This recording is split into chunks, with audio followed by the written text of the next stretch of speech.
எனக்கு தெரிஞ்சு சமந்தா சோலோவா நடிக்கிற எல்லா படத்துலயும் பெர்ஃபெக்ட் பெர்ஃபார்மன்ஸா கொடுத்துட்றாங்க. அதே போல தான் இந்த படத்தையும் கிட்டத்தட்ட 100 கோடிக்கு மேல இந்த படம் வசூல் செஞ்சிருக்கு. அந்த அளவு நம்ம ஹீரோயின் சமந்தா இந்த படத்துல எக்ஸ்ட்ராடினரியான எஃபெக்ட போட்டிருக்காங்க. சரி வாங்க படத்தோட ஒன்லைன் என்னன்னு பார்க்கலாம். நம்ம ஹீரோயின் ஒரு குடும்பத்துக்குள்ள மருமகளா என்ட்ரி ஆகுறாங்க. நம்ம ஹீரோயினை பத்தி அந்த குடும்பத்துக்கு எதுவுமே தெரியாது. அது மட்டும் இல்லாத நம்ம ஹீரோயினை அந்த குடும்பத்துக்கு சுத்தமா பிடிக்கவே பிடிக்காது. ஏன்னா முகம் பேரு தெரியாத ஒரு பொண்ணை கல்யாணம் பண்ணிக்கிட்டானே அப்படின்னு சொல்லிட்டு ரொம்ப காலமா இவங்கள வீட்டுல சேர்த்துக்கவே இல்லை. சோ இப்ப நம்ம ஹீரோயினி வீட்டுக்குள்ள வந்ததுக்கு அப்புறம் இந்த வீட்ல ஒரு சில பிரச்சனை எல்லாமே நடக்குது. அந்த பிரச்சனை எல்லாமே நம்ம ஹீரோயினி சோலோவா நின்னு குடும்பத்தையே பாதுகாக்கறாங்க. அப்பதான் இவங்களுக்கு ஒரு விஷயமே ஸ்ட்ரைக் ஆகுது. அதாவது இவ பொண்ணா இல்ல ரவுடியா அப்படி சொல்லிட்டு அந்த அளவு ரவுடியில பிச்சு உதற இவங்களுக்கே பயங்கரமான சந்தேகம். இவ யார் தான் அப்படி சொல்லிட்டு இவளுடைய பாஸ்ட் லைஃப தெரியாத நம்ம ஹீரோ கல்யாணம் பண்ணிக்கிறாரு. அப்படி நம்ம ஹீரோயினுடைய பாஸ்ட் லைஃப்ல என்னதான் பிரச்சனை நடந்துச்சு, நம்ம ஹீரோயினி யாரு, ஏன் இந்த ரவுடி கும்பல் நம்ம ஹீரோயினை துரத்திட்டு வராங்க, எல்லாத்தையுமே கொஞ்சம் கூட நம்ம எதிர்பார்க்காத லெவல்ல பயங்கர ட்விஸ்ட் அண்ட் டர்ன்ஸோட சொன்ன படம் தாங்க எங்கள் தங்கம். சோ இந்த படத்தை பத்தி புகழ்ந்து தள்ளிட்டே போலாம். அந்த அளவு நம்ம இந்த படத்துல பீக் லெவல்ல சம்பவத்தை செஞ்சு வச்சிருக்காங்க.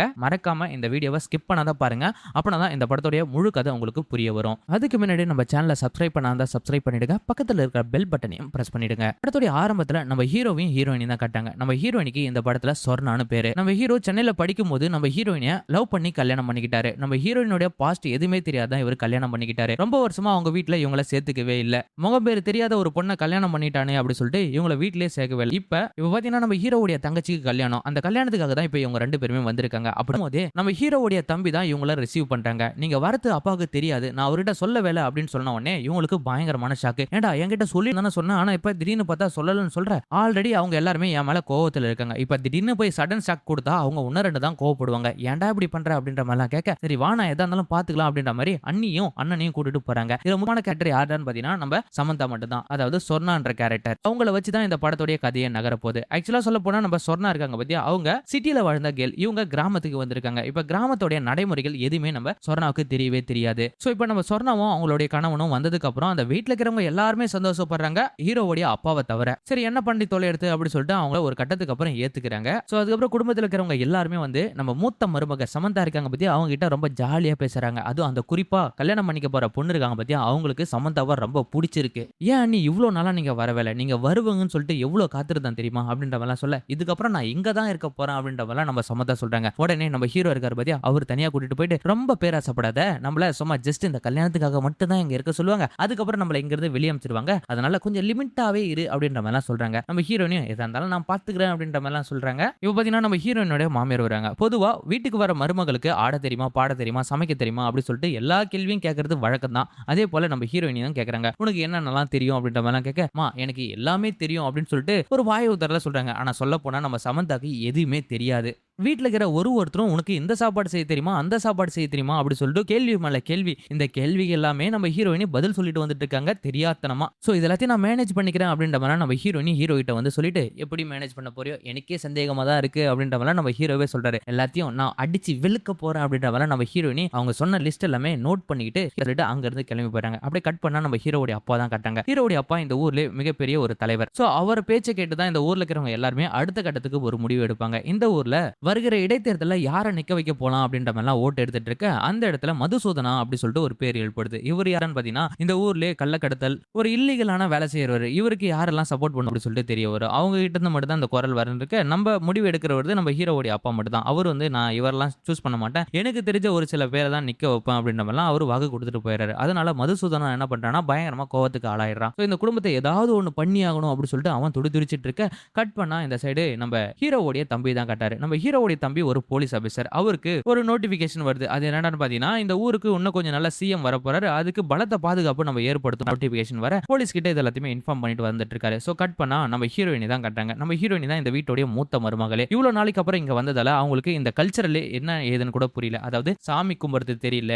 அப்புறம் இந்த துளசிக்கு பூஜை எல்லாம் போடுவாங்க பத்தியா, அதுல எதுவுமே தெரியாதான் இருக்கு. கிட்டத்தட்ட தாலியை கூட நம்ம ஹீரோயினி கழட்டி வச்சுட்டு தான் வந்துடுறாங்க. ஆச்சாரமா இருக்கிற இந்த குடும்பத்துல இவங்களுடைய கல்ச்சரல் கத்துக்கிறதுக்கே நம்ம தினமும் ஸ்கூல் ஸ்கூல் போகணும் போல அப்படின்னா நம்ம ஹீரோயின் யோசிச்சுட்டு இருக்க, சரி எதா இருந்தாலும் மேனேஜ் பண்ணிக்கலாம் அப்படின்ற மாதிரிலாம் ஒரு மைண்ட் செட்டப்புக்கு வந்துறாங்க. கட் பண்ணா ஜெயில தான் காட்டுறாங்க. ஜெயில தான் ஒரு வில்லன் இருக்காரு. சோ இவர் தான் இந்த படத்தோட மெயின் வில்லனே. இவருனா ஏன் ஜெயிலுக்கு வந்தாரு, எதுக்காக ஜெயிலுக்கு வந்தாரு அப்படி சொல்லிட்டு கதையை நகர்வுல சொல்றேன். ஒருத்த பாத்தீங்கன்னா நம்ம வில்லனை பார்க்கறதுக்காக வந்திருக்கான். இவன் என்ன சொல்றான்னா, நான் ஜான்சியை பார்த்தேன் அப்படின்ற மாதிரிலாம் சொல்றான். அதை கேட்ட உடனே பயங்கரமா ஷாக் ஆறாரு. நீ ஜான்சியை பார்த்தன்றது உண்மையா இருந்தா அவ எங்க என்ன பண்றா அப்படின்ற எல்லா டீடைலையும் விசாரிச்சுட்டு வந்து என்கிட்ட சொல்லு அப்படின்ற மாதிரிலாம் நம்ம வில்லன் சொல்ல அவனும் அங்க இருந்து கிளம்பி போயிடறான். சோ கட் பண்ணா சோ இப்ப வீட்டுல இருக்கிறவங்க எல்லாருமே அந்த துளசி செடிக்கு சாமி கும்பிட்டு இருக்கும்போது நம்ம ஹீரோயினுக்கு வந்து தாலி எடுத்து பொட்டு வச்சுக்கோ அப்படின்றாங்க. நம்ம ஹீரோயினி தான் தாலியை கழட்டி பெட்ரூம்லயே வச்சுட்டு வந்துட்டாங்கல்ல. சரி அந்த பொட்டு எடுத்து சும்மா நெஞ்சில வச்சுக்கிறாங்க. அப்பதான் நம்ம ஹீரோயினுடைய மாமியார் சின்ன மருமகளை இன்ட்ரோடியூஸ் பண்றாங்க. இவங்க பேரு அனுசூயா. இவ தான் இந்த வீட்டுடைய சின்ன மருமக. சோ இவளால தான் இந்த குடும்பமே கொஞ்சம் இம்ப்ரூவ்மெண்ட்டுக்கு வந்துச்சு அப்படின்ற மாதிரிலாம் சொல்ல அந்த இடத்துல நம்ம ஹீரோயின் யோசிக்கிறது எல்லாமே ஒண்ணுதான். இவளை எப்படியாவது தோக்கடிச்சு நம்மளுடைய பேர் இந்த இடத்துல நிலைநாட்டணும் அப்படின்னு சொல்லிட்டு நம்ம ஹீரோயினி யோசிக்கிறாங்க. ஏதோ ஒரு வேலையை நம்ம கத்துக்கலாம் அப்படின்னு சொல்லிட்டு நம்ம ஹீரோயினி காலையில எந்திரிச்சு சமயக்கட்டுக்கு போனாலும் சரி, மாட்டு கடுத்தடிக்கு போனாலும் அதுக்கு முன்னாடியே நம்ம அனுசூயா அதாவது சின்ன மருமக இருக்காங்க பத்தியா, அவங்க அந்த வேலையை செஞ்சு அந்த வீட்டுல ஸ்கோர் பண்ணிட்டு வந்துட்டு இருக்காங்க. சோ இதுக்கு ஒரு முடிவு கட்டுனா எங்க அக்கால வர வைக்கணும்டா அப்படின்ற மாதிரி நம்ம ஹீரோயினி யோசிக்கிறாங்க. அந்த அக்கா வேற யாருமே இல்ல, நம்ம ஹீரோயினியோட ஃப்ரெண்ட். ஆக்சுவலா சொல்ல போனா நம்ம ஹீரோயினுக்கு அப்பா அம்மா யாருமே இல்ல, இவங்க ஒரு அனாதை தான். அனாதான் தெரிஞ்சுக்கிட்டு தான் நம்ம ஹீரோ வந்து நம்ம ஹீரோயினியை கல்யாணம் பண்ணிக்கிட்டாங்க. இவங்க ஒரு சின்ன வயசுல இருந்து அனாதை ஆசிரமத்துல தான் இவங்க வளர்றாங்க. அந்த ஆசிரமத்துல இவங்களுக்கு ஒரு ஃப்ரெண்ட் இருக்காங்க. அந்த ஃப்ரெண்ட்ஷிப் இன்ன வரைக்கும் கண்டினியூ ஆயிட்டு இருக்கு. உடனே நம்ம ஹீரோயினி என்ன பண்ணாங்கன்னா, அந்த ஃப்ரெண்டுக்கு ஃபோன் பண்ணி எனக்கு வந்ததுல இருந்து பயங்கர பிரஷரா இருக்கு, அது மட்டும் இல்லாத இந்த வீட்டுல ஏதோ கல்ச்சர் எல்லாம் சொல்றாங்க, சமைக்க சொல்றாங்க, ஆட சொல்றாங்க, பாட சொல்றாங்க, இது எதுவுமே எனக்கு தெரியல, சரி நீ மட்டும் என் கூட வந்து உதவி பண்ணு அப்படின்ற மாதிரிலாம் கேட்க, எது நான் வரதா, என்னாலாம் முடியாது அப்படின்ற மாதிரிலாம் ஃப்ரெண்டு சொல்லிடுறாங்க. டேய் எனக்கு மேல இங்க ஒருத்தி இருக்கா, சின்ன மருமகன் தான் பேரு, எல்லா வேலையும் இவ தான் எடுத்து கட்டிட்டு செய்யறா, நானும் வேலை செய்யலான்னு போனா ஆனா உனக்கு எதுவும் தெரியாது, நீ இந்த ஊர் இல்ல அப்படின்னு சொல்லிட்டு என்ன நிராகரிக்கிறா, அதனால இவளை எப்படியாவது தோக்கடிச்சு அந்த வீட்டுக்குள்ள நான் ஒரு பேரை வாங்கணும்பா அப்படின்ற மாதிரிலாம் நம்ம ஹீரோயினை கெஞ்சி கூத்தாடி அவங்க ஃப்ரெண்டை இங்க வர வைக்கிறாங்க. அதுக்கப்புறம் பாருங்க நம்ம ஹீரோயினோட ஆட்டமே வேற லெவல்ல மாறுது. அதாவது ஃப்ரெண்டை வச்சுக்கிட்டு எல்லா சமையலும் பர்ஃபெக்ட்டா செஞ்சு முடிக்கிறாங்க. ஒரு நாள் இவங்க எல்லாருமே கோயிலுக்கு போயிட்டு வரதுக்குள்ள, அதாவது வீட்டுல இருக்கிறவங்க எல்லாரும் கோயிலுக்கு போயிட்டு வரதுக்குள்ள சமயக்கட்டுல விதவிதமான சாப்பாடு, அந்த விதவிதமான சாப்பாடுலாம் பார்த்து எல்லாருமே பயங்கரமா ஆச்சரியப்படுறாங்க. அனுஷுவா இவ்வளவு சாப்பாடு செஞ்சிருக்கா அப்படின்ற மாதிரிலாம் கேட்க, அனுஷுவா அப்பதான் தூக்கத்துல இருந்து எந்திரிச்சு அந்த சமயத்துக்கு வராங்க. எதுக்கு அனுஷுவா இவ்வளவு சாப்பாடு செஞ்சு வச்சிருக்க அப்படின்ற மாதிரிலாம் கேட்க, எது நான் சாப்பாடு செஞ்சேனா, நான் சாப்பாடுலாம் எதுவும் செய்யலையே அப்படின்ற மாதிரிலாம் சொல்றாங்க. அப்படின்னா இவ்வளவு சாப்பாடு யார் செஞ்சிருப்பா அப்படின்ற மாதிரிலாம் குடும்பத்துல இருக்கிறவங்க எல்லாருமே யோசிச்சுட்டு இருக்க, திடீர்னு பார்த்தா நம்ம ஹீரோயினி சமயத்துல இருந்து வெளியே வராங்க. பார்த்த உடனே அங்க இருக்கிற எல்லாருக்கும் பயங்கரமான ஷாக்கு. எது சொன்னா நீயா இவ்வளவு சாப்பாடையும் செஞ்ச, உனக்கு மீன் குழம்புலாம் வைக்க தெரியுமா அப்படின்ற மாதிரிலாம் நம்ம ஹீரோயினியை பாராட்ட ஆரம்பிக்கிறாங்க. அதுக்கப்புறம் ஹீரோயினி அவங்க ஃப்ரெண்டை வச்சுக்கிட்டு அந்த வீட்டுல ஒரு கலக்குறாங்க பாருங்க. ஒவ்வொரு நாளும் கோலம் போட்டு அசத்துறது, பால் கறக்கிறது, வீட்டுல சமைக்கிறது, வீட்டுல இருக்கிற பெரியவங்களுக்கு எல்லாத்துக்கும் கை கால் அமுத்தி விடுறது, அவங்களுக்கு எக்ஸசைஸ் பண்ண வைக்கிறது அப்படி சொல்லிட்டு ரொம்ப டிஃப்ரெண்டான ஜானர்ல அவங்கள கூட்டிட்டு போறாங்க. இதெல்லாமே பாக்குற சின்ன மருமகளுக்கு சின்னதா பொறாம, எப்படி இன்னைக்கு வந்தவ இவ்வளவு பெரிய உயரத்துக்கு வந்துட்டாலே அப்படி சொல்லிட்டு இதெல்லாம் பாக்குற மாமனாரும் கொஞ்சம் அப்ரிஷியேட் ஆகுறாரு மருமக மேல. ஆனாலும் அவங்களுடைய கோவம் ஒன்னும் குறையவில்லை, தன்னுடைய பையன்கிட்டயும் பேசல, மருமகிட்டையும் இன்ன வரைக்கும் பேசாததா இருக்காரு. சோ இப்படியே இவங்களுடைய ஜானியும் தொடர்ந்து போயிட்டு இருக்கு. ஒரு நாள் நம்ம ஹீரோயினியும் அவங்க ஃப்ரெண்டும் மார்க்கெட்டுக்கு காய்கறி வாங்கலாம்னு போயிட்டு இருக்கு. அந்த ஆரம்பத்துல வந்து ஜெயில போயிட்டு ஒருத்தன் பார்த்தான் பாத்தியா, அவன் வந்து நம்ம ஹீரோயினியா பின்தொடர்றதே வந்துட்டு இருக்கான். இதை வந்து நம்ம ஹீரோயினி வந்து ஃப்ரெண்டு கிட்ட சொல்றாங்க, என்ன போல ஒருத்தன் ஃபாலோ பண்ணிட்டு வந்துட்டு இருக்கான் அப்படின்ற மாதிரிலாம் சொல்ல, பெரியவ ஜான்சி ராணி உன்ன ஒருத்தன் ஃபாலோ பண்ணிட்டு வந்துட்டு இருக்கான், அதை நீ சொல்வ நான் நம்படுமா அப்படின்ற மாதிரிலாம் கேட்க, நான் வேணா உனக்கு க்ளூ கொடுக்குறேன் அப்படின்ற மாதிரிலாம் நம்ம ஹீரோயினியா அதை ப்ரூவ் பண்ண வைக்கிறாங்க. எதுக்கு நான் தேவையில்லாத இவன் ஃபாலோ பண்றான் அப்படின்ற மாதிரிலாம் ஹீரோயினுடைய ஃப்ரெண்டும் நம்ம ஹீரோயின்ட்ட கேட்க, எனக்கே தெரியல, சரி இவரு அவனை மிரட்டிட்டு வந்துடுறான் அப்படின்ற மாதிரிலாம் பக்கத்துல போயிட்டு, டேய் உனக்கு என்னடா பிரச்சனை, ஏன்டா என் பின்னாடி தோத்திட்டு வர. உடனே அவனும் நம்ம ஹீரோயினை பார்த்து உன் பேரு ஜான்சி தானே அப்படின்ற மாதிரிலாம் கேட்கறாங்க. உடனே நம்ம ஹீரோயினி யோசிக்க ஆரம்பிக்கிறாங்க, இல்ல என் பேர் ஜான்சிலாம் இல்ல, என் பேரு சொர்ணா, நீ யாருன்னு எனக்கு தெரியாது, ஒழுங்கு மரியாதை இங்க ஓடிடு அப்படின்ற மாதிரி அமைச்சிட்டாங்க. இதை பார்த்த ஃப்ரெண்டும், டேய் என்னடி சாதாரண ஒரு ஆம்பளையும் மிரட்டி அனுப்புற, யாருடி நீ அப்படின்ற மாதிரிலாம் வாடி பாத்துக்கலாம் அப்படின்ற மாதிரிலாம் ஃப்ரெண்டையும் கூட்டிட்டு போயிறாங்க. கட் பண்ணா அன்னைக்கு நைட்டு பாருங்க, திடீர்னு நம்ம ஹீரோயினி ஒருத்தருக்கு ஃபோன் பண்ணி பேசுறாங்க. அவங்க யாருன்னு பாத்தீங்கன்னா ஹீரோயினுடைய நெருங்கிய நண்பர். இன்னும் ஜெயில தான் இருக்கானா அப்படின்னு சொல்லிட்டு ஒருத்தனை கேட்கறாங்க. இதுல இருந்தே தெரியாது வில்லனை தான் நம்ம ஹீரோயினி கேட்கறாங்க அப்படின்னு சொல்லிட்டு. அப்படின்னா வில்லனுக்கும் நம்ம ஹீரோயினிக்கும் ஏதோ ஒரு பெரிய தொடர்பு இருக்கு. அதனாலதான் அந்த ரவுடியும் நம்ம ஹீரோயினியா பின்தொடர்ந்துட்டு வந்துட்டு இருக்கான். வில்லனும் ஜெயில இருந்து ஜான்சி எங்க இருக்கா, அவதானா ஜான்சி அப்படி சொல்லிட்டு கன்ஃபார்ம் பண்ணு அப்படி சொல்லிட்டு அவனும் அனுப்பிச்சு வச்சிருக்கான். சோ இதுல இருந்து இந்த விஷயம் கிளியர் ஆயிடுச்சு, இவங்களுக்கு ஏதோ பெரிய தொடர்பு இருக்குது அப்படி சொல்லிட்டு. அது என்ன தொடர்பு அப்படி சொல்லிட்டு கதையோட நகர்வுல நம்ம தெரிஞ்சுக்கலாம். நம்ம ஹீரோயினி நைட்ல தனியா போன் பேசிட்டு இருக்கத அனுஷயா பாத்துறாங்க, வீட்டோட சின்ன மருமக. அதை போயிட்டு அவங்களுடைய ஹஸ்பண்ட் சொல்லிடுறாங்க, எனக்கு நோவோ சொர்ணா மேல டவுட்டாவே இருக்கு, அவ யாரு என்னன்னு கொஞ்சம் விசாரிங்க அப்படின்ற மேல கேட்க, அவங்களுடைய ஹஸ்பண்ட் என்ன சொல்லிடுறாங்கன்னா, உனக்கு உன்னை தவிர எல்லாமே சந்தேகம் தான் வரும், கம்முன்னு படுக்கிற வேலையை பாரு அப்படின்ற மேல சொல்ல நம்ம அனுஷயம் படுத்து தூங்கிடுறாங்க.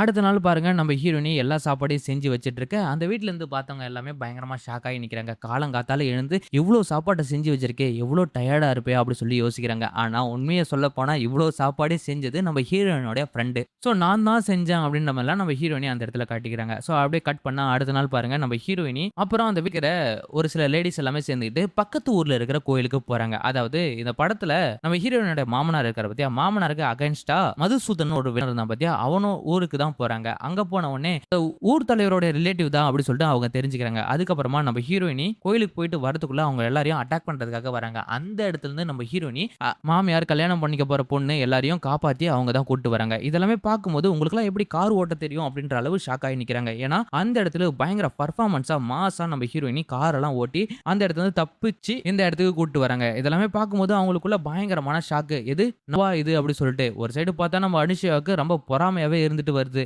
இவளுக்கு எப்படி கார்லாம் ஓட்ட தெரியும் அப்படி சொல்லிட்டு. சோ இந்த சம்பவத்துக்கு அப்புறம் பாருங்க நம்ம ஹீரோயினோட மாமியாரும் மாமனாரும் ரொம்ப அப்ரிஷியேட் ஆயிட்டாங்க. அதுக்கப்புறம் நம்ம ஹீரோயினோட மாமனார் இருக்காங்க பத்தியா, அவங்க போயிட்டு ஹஸ்பண்ட் கிட்ட சொன்னா நம்ம வீட்டோடைய மொத்த மருமக அவளுக்கு கொடுக்க வேண்டிய நகை எல்லாமே கொடுத்துடலாமா அப்படிலாம் கேட்க, உனக்கு என்ன தோணுதோ அதை பண்ணு அப்படின்ற மாதிரி மாமனாரும் சொல்லிடுறாரு. அதுக்கப்புறம் அந்த நகையை எடுத்துட்டு போயிட்டு இது மூத்த மருமகளுக்கு வருஷம் வழக்கமா கொடுக்குற நகை அப்படின்ற மாதிரி ஒரு நகையை கொடுக்குறாங்க. அந்த நகையும் சந்தோஷமா வாங்கி நம்ம ஹீரோயினி போட்டுக்கிறாங்க. அப்பதான் அவங்களுக்குள்ள ஒரு ப்ரௌட் ஆஃப் மூமெண்டே வருது. அதுக்காவது இந்த குடும்பத்துல நம்மள சேர்த்துக்கிட்டாங்க போல அப்படி சொல்லிட்டு ரொம்ப சந்தோஷப்படுறாங்க. அவங்க ஹஸ்பண்ட் சொல்ல ரொம்ப அவரும் சந்தோஷப்படுறாரு. சோ கட் பண்ணா அன்னைக்கு நைட்டே இன்னொரு சம்பவம் நடக்குது. அதாவது நீ தான் ஜான்சியா அப்படி சொல்லிட்டு பின்னாடியே சுத்தி வந்துட்டு இருந்தான் பத்தியா, அவன் பாரு திரும்ப ஜெயிலுக்கு போயிட்டு அவ தான் எனக்கு ஜான்சி மாதிரி தெரியுதா அப்படின்ற மாதிரி கன்ஃபார்ம் பண்ண, அவன் ஜெயில இருக்கிற வில்லன் என்ன சொல்லிடுறான்னா, சரி நீ ஜான்சியை போயிட்டு குத்தி கொலை பண்ணு, அவகிட்ட இருந்து நீ தப்பிச்சிட்டுனா அவ ஜான்சி இல்ல, அப்படி நீ தப்பிக்கலனா அவ தான் ஜான்சி அப்படின்ற மாதிரி சொல்லி அமிச்சிட்டான். இதை கொஞ்சம் கூட யோசிக்காத இந்த பையன் என்ன பண்றான்னா ஒரு 3 ரவுடிகளை கூட்டு வந்து நம்ம ஜான்சி கிட்ட சண்டை போடுறான். ஜான்சி பக்கத்துல இருக்கிற மாந்தோப்புல ஒரு கரண்டி எடுத்துட்டு வந்து பயங்கரமா போட்டு